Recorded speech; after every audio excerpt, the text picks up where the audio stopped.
Good evening, everyone, and welcome to the April 9th, 2018 Education Committee and Supplementary Regular Board Meeting.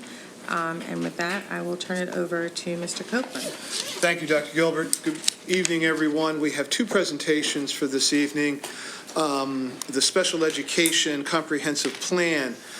This gives us the opportunity for Kimberly Frazier, our Director of Student Services, to go over the comprehensive plan and make public some of the things that we're going to do ahead of it. So.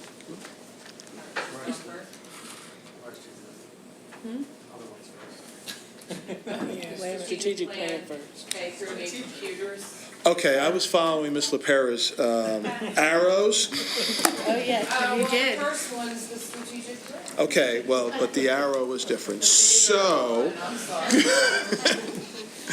we will begin with the strategic plan, the K through 8 computers. So the staff has been working very hard, this part of the strategic plan this year, to take a look at our program. We do a lot of really wonderful things in our K-8 program, but the strategic plan called this year for us to be able to put those things together with some non-negotiable deliverables for all students coming out of our K-8 program. So we're pleased to be able to present that this evening. And with that, I think it's Mr. Cody and Ms. Katsia Mesa and Jen Goldberg. And you can go now instead of waiting for Kimberly Frazier. Thank you, Mr. Copeland. Good evening, everyone. Good evening. So first, I'd like to just thank you for the opportunity for us to present to you the strategic plan update around the K-8 computer sciences and computer experiences. Tonight, you'll hear a little bit from myself as well as Nancy Akantiamesa, who is our elementary STEM supervisor, and Ms. Jennifer Goldberg, who is our elementary technology specialist.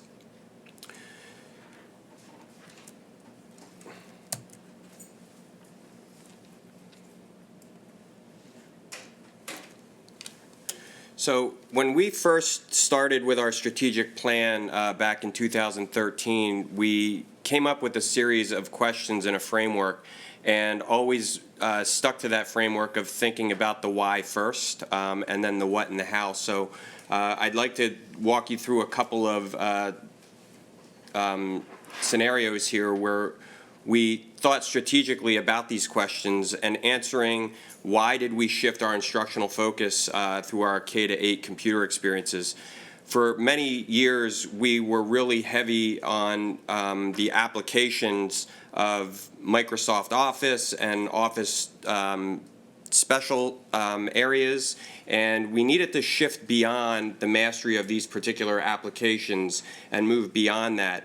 And we worked with teachers to assist students in becoming innovators of future technologies rather than just being focused on one particular application within the classroom for over an extensive period of time.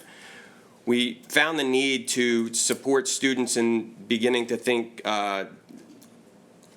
computationally with a design and create mentality, and create interdisciplinary connections among our middle school technology and engineering programs, as well as our technology and engineering programs and computer science courses at both the middle school and the high school.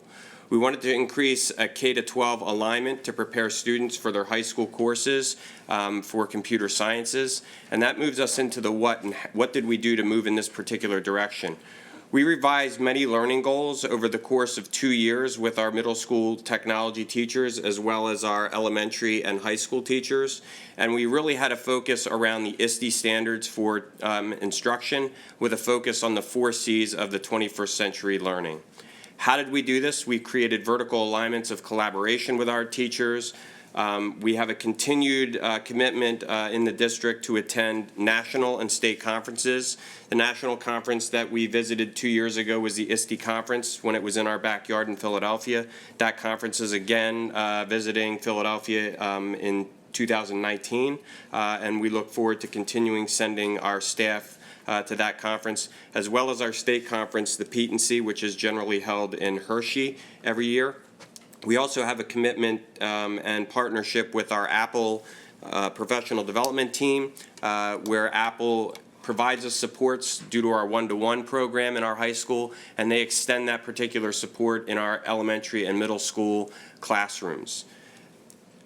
Again, we look forward to continuing that work with our middle school, high school, and elementary school teachers through a collaboration during professional development and ongoing conferences as well.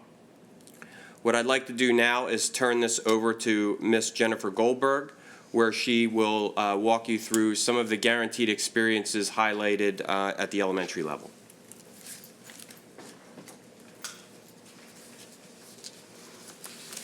Good evening. I'm going to share several of the guaranteed technology experiences at the elementary level. The first one that I'd like to highlight are the iPads that we are using in Lower Merion. We started using iPads here in Lower Merion in 2011, and we have a 2-to-1 ratio in first grade and a 1-to-1 ratio of iPads in kindergarten. Our iPads include somewhere between 40 and 45 apps, and they're all embedded directly into the curriculum. They support our ELA, our math, and our STEM curriculum. We even this year added 3 specific STEM apps to both kindergarten and first grade iPads. The second guaranteed technology experience I'd like to look at is our keyboarding program.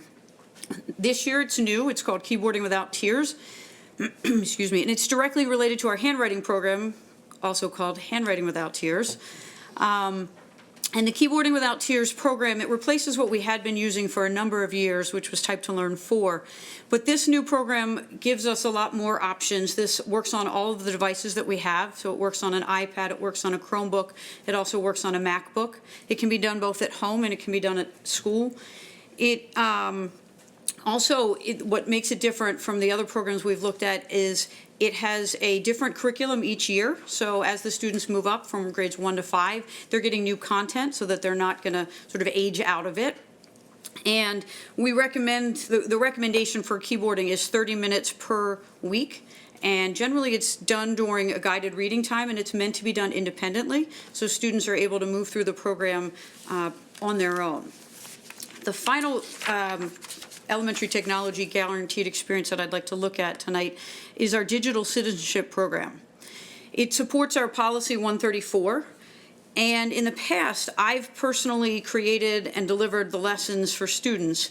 This year we are incorporating it into our library program, and our librarians will be delivering the content. They'll be presenting lessons throughout the course of the year, somewhere between 3 and 5, depending on the grade level. So first grade gets 3 lessons, and moving on up to 5th grade getting 5 lessons throughout the year. By the end of their elementary experience, a student will have received 20 lessons on digital citizenship. And you can see on the slide the different topics. There's 8 different topics that digital citizenship is broken down into. The lessons all come from Common Sense Media, and they're all provided free for educators. Now here is Nancy to talk about makerspace and coding. Thank you. Okay, good evening. It's a pleasure being here this evening. To advance the slide. Okay. That's your technology. Okay. This is our second year of makerspace implementation at the elementary level, and the first year with the guaranteed experiences. Makerspace is an opportunity for students to create, invent, tinker, collaborate, and learn using a variety of resources and tools, which include technology and coding. All of the guaranteed makerspace experiences were created by our elementary STEM cohort teachers and are aligned to the content areas of ELA, math, science, and social studies. Teachers were provided professional learning in August to engage in and experience the makerspace activities at their grade level, led by the STEM 1 cohort teachers. The expectation is for teachers to have implemented 3 of the already created makerspace activities by the end of the school year, ideally 1 per semester if possible. Some teachers have already implemented the 3 experiences and have eagerly gone on to do additional activities with their students. As with the makerspace, Unplugged coding is also being implemented this year as a guaranteed experience. Unplugged coding teaches the fundamentals of coding without the need for a computer.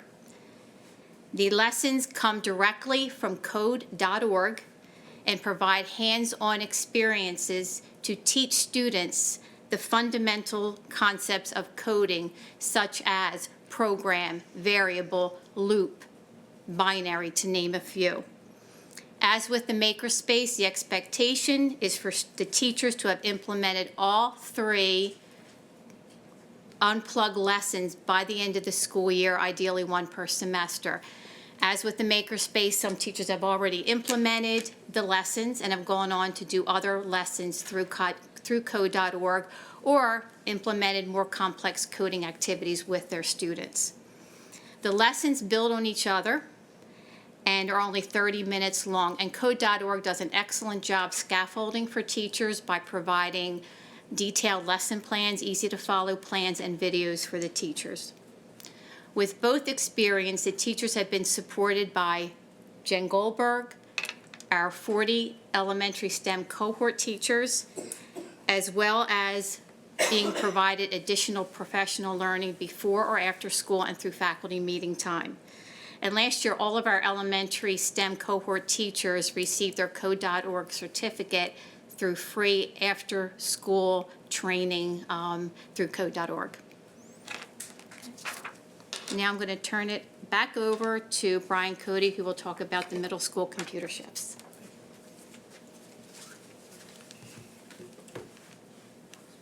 So as we began as a middle school team thinking about our shifts in our computer experiences, this all started when we began our unit upgrades through the strategic plan process 2 years ago and recognized the need to start making some curricular shifts within our teaching practices and learning.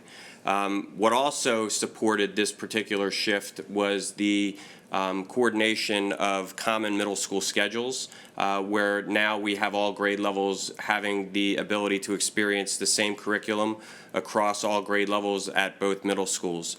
So on the left side of this chart, you're going to see previously taught concepts and topics that we will still include, but with a decreased emphasis, allowing for an increased emphasis at the middle school experience around graphic design, web design, video production, some visual and text-based physical programming, as well as a student-selected technology project in the 8th grade.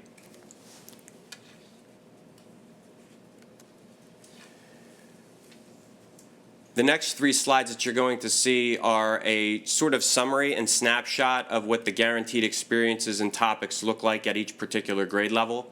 In 6th grade, you'll notice that there are computer basics using the OSX in the Lower Merion School District, which is really centered around network, internet basics, citing sources, desktop publishing. These are some of the common descriptors and topics that were focused on under the old curriculum of the 6th, 7th, and 8th grade, and you can see that we're continuing that. Where we're really starting to expand is around the video production, the graphic design, web design, and the visual block programming. These are topics that will begin introduced at the 6th grade level within our curriculum and continue to build as we progress through our middle school experience. In 7th grade, you'll notice the guaranteed experiences of some of the 6th grade topics that we still cover. You'll notice that in the color code of the black font will indicate some crossover from the 6th grade experience carrying over to the 7th grade experience. And where you see the blue font, that highlights some of the new topics and concepts that are now being introduced and touched upon in the 7th grade curriculum. Our 8th grade curriculum, you'll see that there is a combination of topics that are continued through the 6th and 7th grade curriculum experiences. Those curriculum experiences are noted in black font and blue font, and where you see the red font in the 8th grade experience is really the concepts that are newly introduced in the 8th grade guaranteed experience. I'd like to focus your attention at the bottom right quadrant of this chart, where you see the student-selected technology project. This also ties in closely with the student-driven pathway of the strategic plan, allowing students to have choice in their 8th grade experience of selecting technology or computers as an option. For students that are selecting the computer class as an option, they will have the opportunity to work closely with their 8th grade teacher in technology and experience working on and producing an independent, self-selected technology project utilizing much of the skills that they've learned in their 6th, 7th, and 8th grade experiences.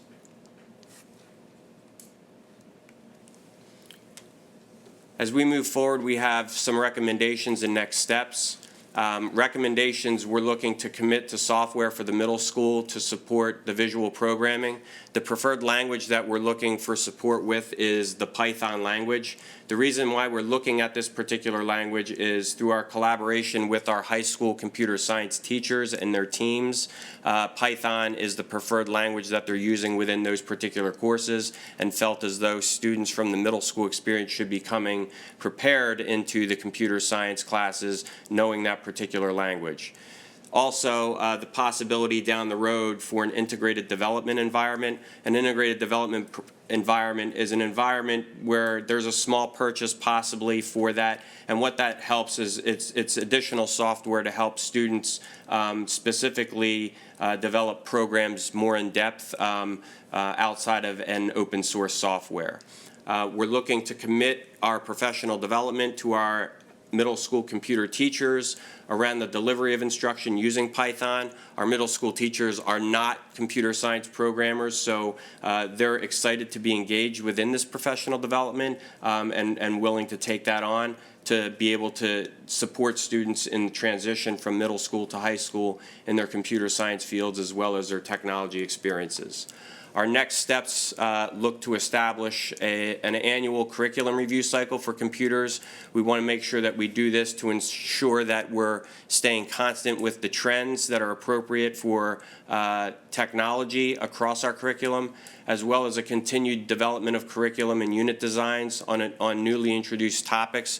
Again, we feel that it's very important to stay current with the new technologies and the new softwares within our curriculum, so looking to revisit that on an annual basis, as well as developing a coherent professional development plan, which we're looking to embed within our longer-term plan.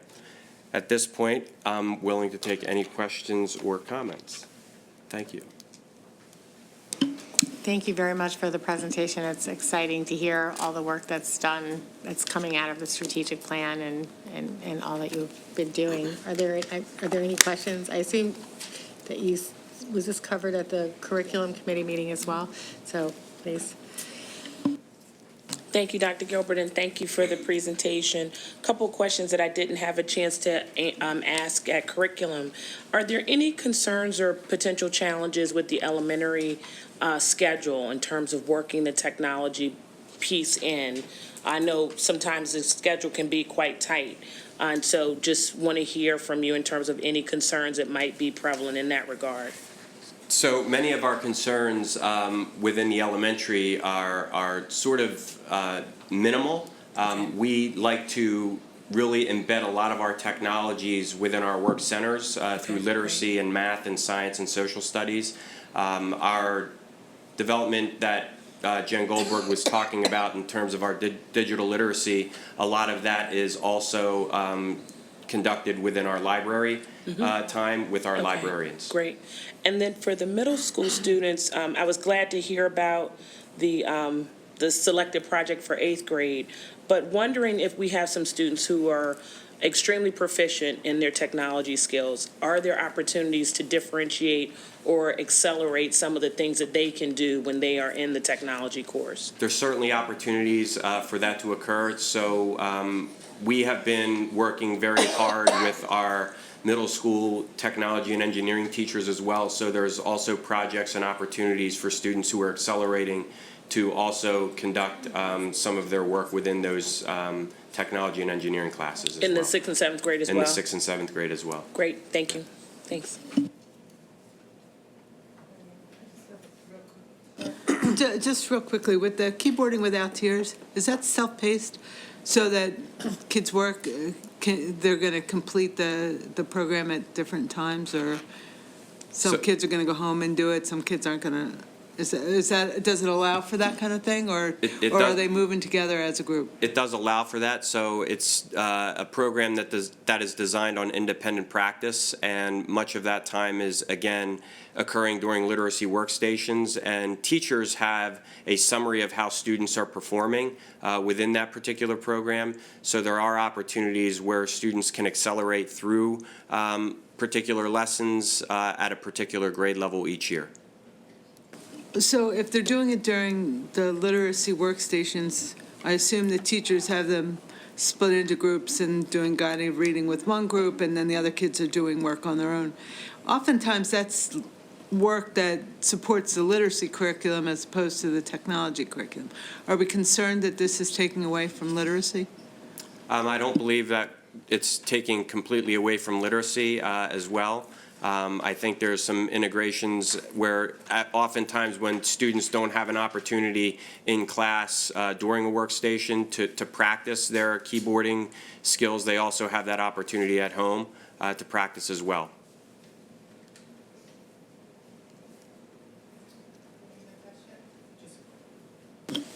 Thank you. I want to ask about the elementary level, the unplugged coding.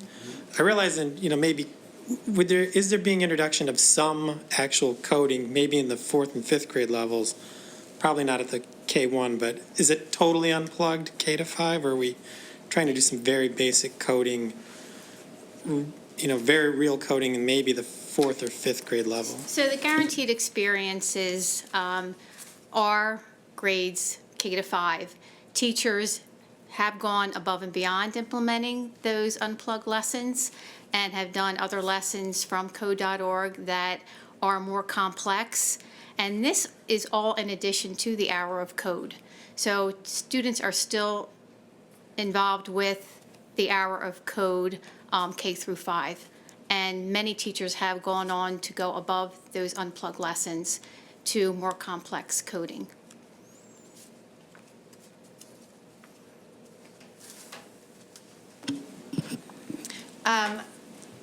I love that you start with the why and then move on to the how. One of my questions that I have is, part of digital citizenship is having students create a positive digital footprint. And part of that comes from students creating and actually sharing and having an authentic audience. What types of opportunities do the students in the district have to create work that is then shareable, so that way they are beginning to create a positive digital footprint? And what ways do students have, or what opportunities do teachers and students have for students to collaborate and communicate between and among schools, whether they're our schools or schools anywhere else? Thank you for your question. So there are opportunities within our makerspaces and the unplugged coding experiences.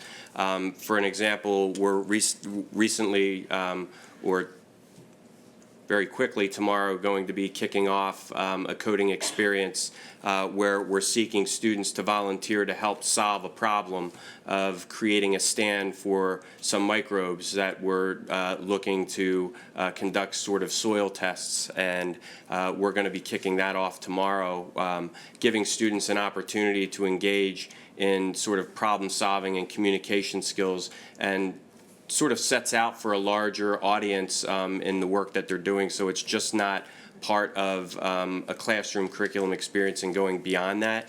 There are also opportunities that we can look into, such as the Petency, where we invite students to sort of display their work at these state conferences and national conferences and pull students together to do such a thing.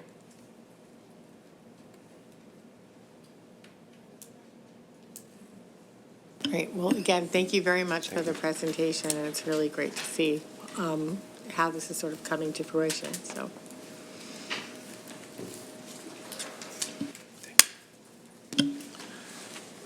Thank you. And now the long-awaited There's a teaser before.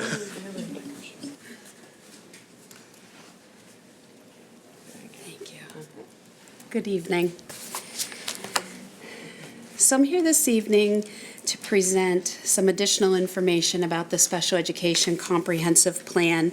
We've had multiple times together where I've talked a little bit about it. So this evening, I just want to provide another overview. This is a plan that's mandated by the Department of Education. It's really a plan that talks about the district's commitment to ensuring a quality education to all of our students with disabilities. The plan is on a 3-year cycle, and it does align with our district's comprehensive planning process. So as we've discussed, this is the first part of the process. We have been working on this actually since the beginning of this school year. There was a core planning committee that got together and did a lot of work on the content of the plan. We had a public review for 28 days, if you recall, where anyone in the community could review the plan and provide feedback. We provided multiple ways for community members to be able to provide feedback. And as we're moving forward, our request of the board is for a formal approval of the plan. It is due to the Department of Education by May 1st, so we're seeking that formal approval next Monday. And just some highlights, as you go through the plan, it is a pretty extensive document, 97 pages to be exact in your leisure reading. But as you go through, you can see the general theme is like really some assurances about the programming and supports that we're providing to our students. We currently have, as of our December 1 child count, we have over 1,000 students receiving special education services in our school district.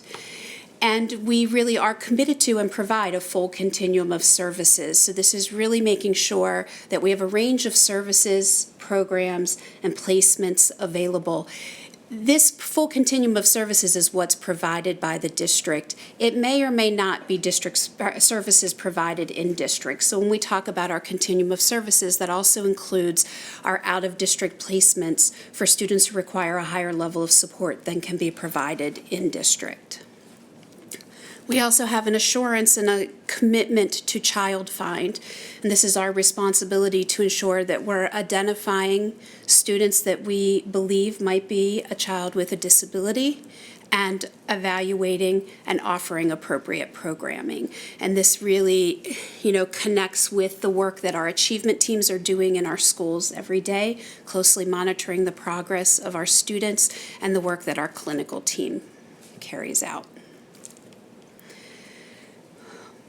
I feel I say this in every presentation, so I hope that's impressing upon you how seriously we take this commitment. Our commitment to ensuring that our students with disabilities are included in the general education curriculum, in the general education classroom, with their peers to the greatest extent possible. And that requires a significant commitment. I feel from all aspects of our community, this commitment runs true. It requires us really to eliminate barriers, and that hits every core of what we do with our professional development and making sure that our staff members are prepared to help our students in the least restrictive setting. In terms of the supports and services and making sure that in each of our schools we have the supports available to students so they are able to access. And we have demonstrated and continue to demonstrate a significant commitment to this. And it really can be evidenced by historically over time, the decrease in number of our students who require out-of-district programming. That's directly related to the expansion of in-district programs and supports that we're undertaking. In the past 3 to 4 years, there's been a significant expansion on the programs that are provided in district that I'll talk a little bit about as we go through. And it really does highlight our commitment to this. When we look at students in terms of their access to general education, 68% of our students who are identified as having a disability and requiring an IEP, 68% are included at the highest level. The state breaks it into categories. The highest level is itinerant, which means a student is included at least 80% of the time. 68% of our identified students are included at that level. So it gives you a sense of really our true commitment to this. our commitment to our participation of students with disabilities in state and district-wide assessments. And this is a collaborative effort with our general education counterparts and our special education teams working closely together. Even when students are requiring replacement instruction within the special education setting, our special education staff are aware of what the state level standards are aware of where students fall in relation to those. We expect our staff to be writing standards aligned IEPs, so we're keeping our eye on where students are performing in relation to their peers and their participation in our state and district assessments. And then our commitment to professional learning, which, again, this is a really important part of what we do in terms of developing programming and really meeting the needs of our students with disabilities. A direct tie to the strategic plan. I think this is one of the most clear connections that we have. And it's really looking at professional learning, again, not just for our special education staff, but for all staff who are working with students with disabilities. And we've done extensive training over time and looking to continue and do more with professional learning as it relates to our general education staff. We, as part of the plan, were required to talk about 5 particular areas of professional learning, and although our professional learning plan isn't limited to that, we certainly address those areas. Autism support is one. An example of how we're expanding upon that, we have recently provided all staff training at the elementary level in autism. And we are looking to expand that same training to the secondary level, and also then looking to expand upon that and look more in depth at the sensory and social skills needs of students on the spectrum and how we can provide professional learning to our general education teachers. Again, just an example of that commitment to professional learning.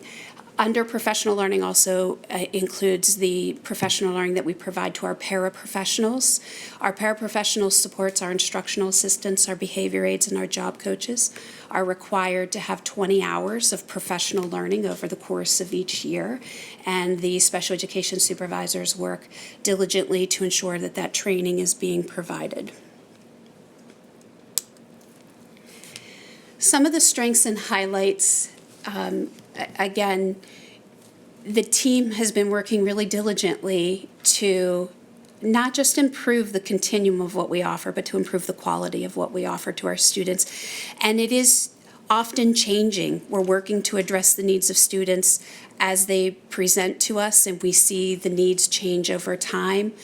We do see an increase in the need for emotional support. We've seen over the past 10 years a need for an increase in autistic support, so we work to address those. Some of the strengths and highlights that the plan pulls forward is our transition to school-age services. So we have students who are identified in need of special education prior to school age. So students that are receiving services through early intervention, we have a team that's dedicated to help support with that transition to school age services, where we work with a core team to evaluate those students, to offer programming for students who remain eligible, to make sure that that transition to kindergarten to school age services is as smooth as possible and that students are prepared and have the supports that they need. It's also a highlight. Our emotional support programs, we have been enhancing them and they continue to develop. This is an area where I'd say is one of our greatest increase in terms of need. We see that across our students in terms of emotional supports and mental health needs. We have been expanding the emotional support services. We have a greater number of students who require this type of support. Currently, around 7 to 8% of students identified with disabilities require emotional support services. We are expanding that, and we really do look at the training that we're providing to our emotional support staff, ensuring that there's K-12 consistency. The supervisors are working through with the emotional support teams on quality indicators, so looking at aspects of emotional support programming and ensuring that everything is in place. And we're continuing to expand that programming. By way of example, next year, BC will have a comparable emotional support program to Welsh Valley. Historically, the numbers did not support that, but we have been seeing over the past several years an increase in need of support. And so we will be offering the same level of emotional support in both middle schools. It's also the same level of support that's offered in the high schools. And as we're doing that, the supervisors are doing an excellent job working with building administrative teams. I'll use as an example with this program development, the special ed supervisors and building administration at BC are working closely on professional development this year, going into faculty meetings and training the whole staff so they know what to expect next year, so they have an understanding of the types of students that and how to best provide those supports. So it's really not just about creating a classroom. It's about making sure that staff and students are prepared to access those services, and I definitely think that that's a strength. Our autism supports and services, we have families every summer register and say they've specifically come to Lower Merion for our autistic support services, and I definitely feel that that's a point of pride for the district, and we continue to develop these supports and services. And along with that, again, not just the expansion of programming, but the professional development that we're providing to staff and the types of services that are being offered and the training and supports. Along with both of these types of supports, we've also increased and continue and expect to continue to increase the need for behavioral supports. We have 3 full-time behavior specialists that work with the special education department. We have behavior aides who work with students requiring more intensive behavioral supports, and we have a lot of training that's provided to staff in that regard. And another point of pride are our learning support services. About 40% of our students identified receiving special education services receive learning support directly. So it's our largest portion of our identified students. And we are constantly looking at how to improve what's being offered. We've spent a good deal of time looking at progress monitoring tools so that our teachers and teams can ensure that we're meeting our intended outcomes for students, and increasing the supports, particularly at the high school level, working on developing a more intensive learning support opportunity for students in looking at the coursework that we're providing to them. Another point of pride are the services that we're offering for students preparing for post-secondary transition. These are students who are ages 18 to 21, and looking at the services and supports that we're providing them so that they can prepare to transition to that level of independence that's appropriate for them. We've really worked on expanding community-based instruction experiences so they can learn to navigate independently their community. The PACE Lab, we've talked about in other presentations. This is a simulated work environment. It's like a vocational assessment, so we can see what skills students particularly have as it relates to work tasks, and being able to use that information then in program developments for students. Our community work experience for students who require support in order to be able to work, and we're looking at preparing them to be able to move forward, whether it's competitive employment or supported employment, the skills needed to be able to work successfully as an adult. And we've really expanded our community partnership. We work with Villanova, Bryn Mawr College, the 2 local hospitals, Lower Merion Township Building. We have some local retailers, Be Good and Doggy Style, that we have community work experiences with. So that's another area we've expanded what we're able to offer students. We have simulated apartments in both of the high schools.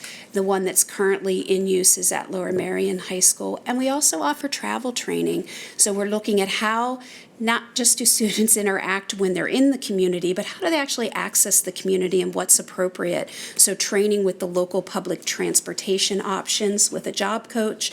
How do they access, how do they build a schedule, and how do they make sure that they're traveling safely? Not just how do I get on the train, but what am I aware of when in my surroundings? How do I ensure safety?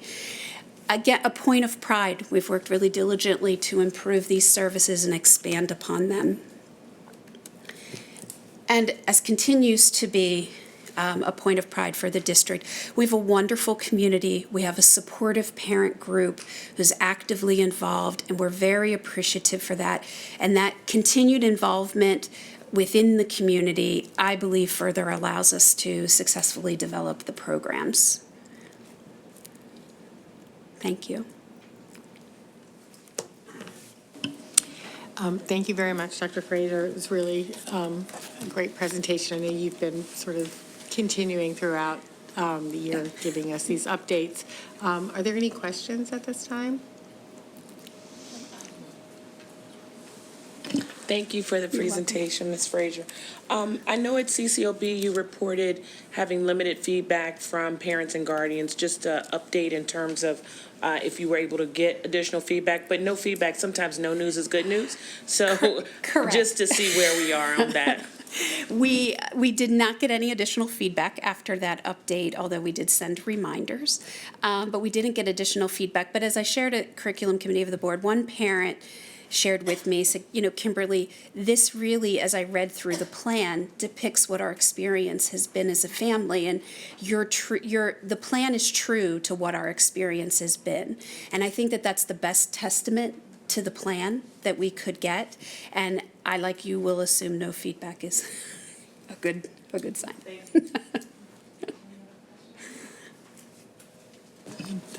Thanks. Thanks, Kim. Just quickly, you mentioned that BC is now going to have an emotional support program. So previously, if a student who was attending BC required those services, they ended up going over to Welsh Valley. Is that right? If they required a higher level of emotional support. So we've had students attending there who need an itinerant level, so very low level of emotional support. But if students need a higher level, meaning, our emotional support programs at Marion now will be at both middle schools and both high schools. There are dedicated classrooms. It's a space where we always have trained emotional staff present, so that it's a safe place for students to go if they're having difficulty regulating their behavior, if they're having difficulty coping with a current situation. They have a place where they can go where they can get immediate support from that staff.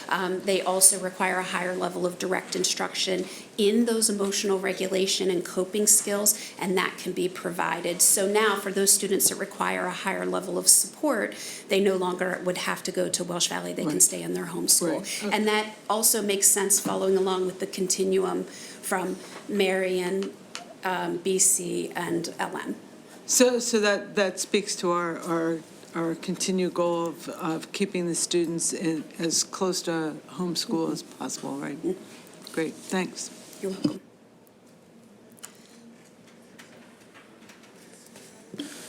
Just a quick comment, because you mentioned it in your finance presentation last week. Well, but enrollment's been increasing overall, but our ability to keep students in has actually gotten better. I mean, fewer students are being placed out of district today than years ago, yet we have just plain more students. Correct. With enrollment growth. So I think, well, you didn't highlight it today as much. You did mention it. I think that speaks volumes for what you're doing, of how important it is to what Diane said, to keep our students as close to home when we can. Yeah, and we do that, of top priority is the quality of services that we're providing, right, and the supports and services.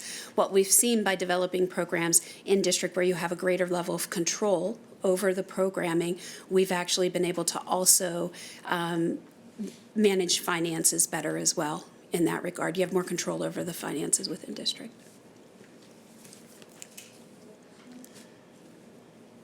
Thank you again for the presentation. At this time, I'm going to ask if anybody in the public would like to come speak on any issue, whether an agenda or a non-agenda item. If you could come sign in at this time. Good evening.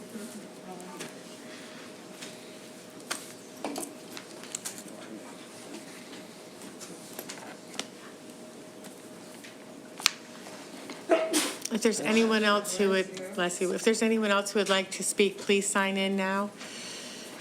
And Ruth Jenkin, Winwood. I have I just want to comment on the computer program. It was brought up, can the students advance more quickly. My concern is always with the student who doesn't advance and winds up getting lost in the shuffle, and when they get to the middle school, they back out of all of these situations. We have an extended kindergarten day for those students that we have identified as at risk, and I was wondering if they would get more computer work in that afternoon and then move on into the first grade. That's my one question. The other question is, with all of the construction of apartments, condos, and housing units, our school population will continue to grow. And I was concerned about, is there any movement on a solution to the overcrowding at this point and the addition of a possible new middle school? Thank you. Thank you. In terms of the extended day program, I don't, Mr. Katsiamesa, do you have any wisdom on what we do? I don't know how the technology is involved in the extended day program. Are you familiar? In the EDK program, students are using the iPads for additional instructional tools. On the iPad, as Jen had spoken about earlier, are the apps related to literacy, math, and science. They also use Dreambox Learning as an additional instructional tool as well. And as with the coding, we are not doing coding per se in the EDK program, but they are getting multiple opportunities to engage in activities that teach the key concepts of coding during the regular instructional day. Thank you. So, one of the things we tried to do with this strategic plan was to say, look, we've got a lot of great things going on, and the teachers have gone out of their way to really develop a lot of skills, but we didn't want those teachings to be idiosyncratic to just a particular group of teachers or a particular grade. We wanted to be able to say, what is our program in computing? And I think that they've taken a great step forward in that. And the second thing I'd say about it is the technology, I'd rather say technology than computers, is really a function of ongoing learning for everybody, because what was a standard this year is maybe not going to be a standard next year as we move forward. In terms of the overcrowding, I don't know that anything tremendous has happened since the last meeting, other than we continue to work on various activities.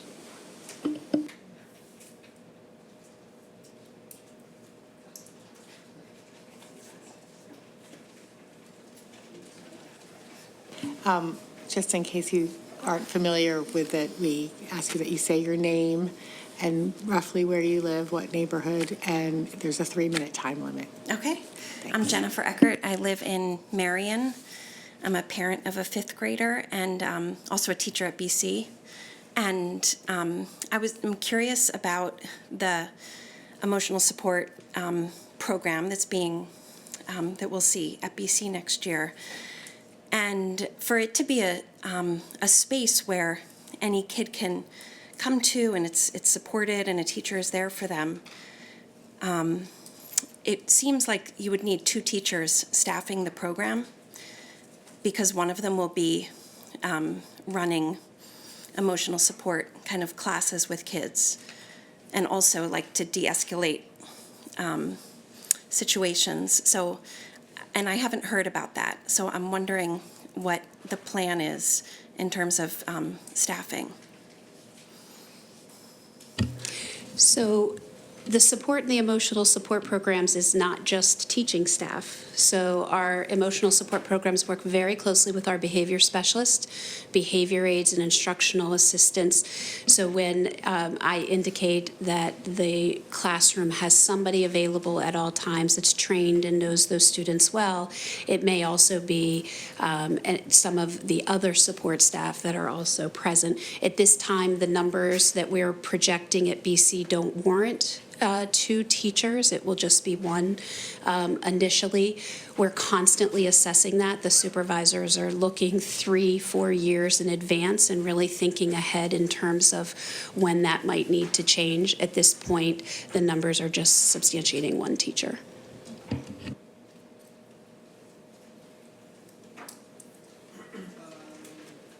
Yes, do you want me to read this? Okay, so, yes, I can. You don't have to go to the part where the June 18, 19, and 20. Okay, so the administration, my surgery here, recommends that why don't you tell us what the administration recommends? I'm not sure I can read it. It's pretty small. It does fall under new business, which you normally do read, I Dr. do read Gillett, this one. yes. I'm happy to read it, but I think I'm going to start needing larger font also. Sorry, everybody. Okay, so the administration recommends that the board approve the revised 2017-18 school calendar in the form presented.